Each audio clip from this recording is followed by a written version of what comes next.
तर मित्रांनो, आपण सकाळी सकाळी उठल्यानंतर गेलो होतो गंगा नदीमध्ये स्नान करण्यासाठी. तर त्याच्यानंतर आपण आता स्नान केलेलं आहे. तर बघा गंगा नदी. तर त्याच्यानंतर आपण रामपेरीची थोडी वेल्डिंग करायची होती, तर वेल्डिंग करायला गेलो होतो.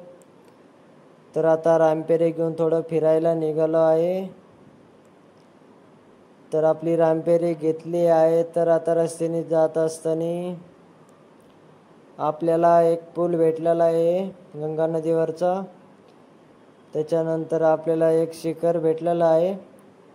त्याच्यानंतर आपल्याला अमरापूर घाटवर गेलो होतो. तर तिथून आपल्याला गंगा नदी दिसते एकदम भारी.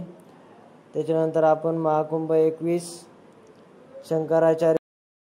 तर नदीत जास्त पाणी झाल्यानंतर इथून बाहेर काढून देतात. तर आपण आता ओम आकाराची कमान बघितली. तर या साईडला एकदम मोठा बंदर आहे जास्त पाणी काढून देण्यासाठी. हे पूल आहे मित्रांनो एकदम भारी. तर त्याच्यानंतर आपण आलेलो आहे आता भोलेबाबांचे दर्शन घेण्यासाठी. तर सर्वांनी एकदा दर्शन घ्या. त्याच्यानंतर आपण आलेलो आहे गंगा नदीच्या घाटावर. तर एकदम घाटावरची गर्दी. तर मित्रांनो, व्हिडिओ आवडला असेल तर यूट्यूब चॅनलला सबस्क्राईब करा व इंस्टावर फॉलो जरूर करा. कसं मराठी माणूस म्हणून तसं मराठी माणसाला सपोर्ट करायचा. हर हर महादेव, जय श्रीराम, रामकृष्ण हरी.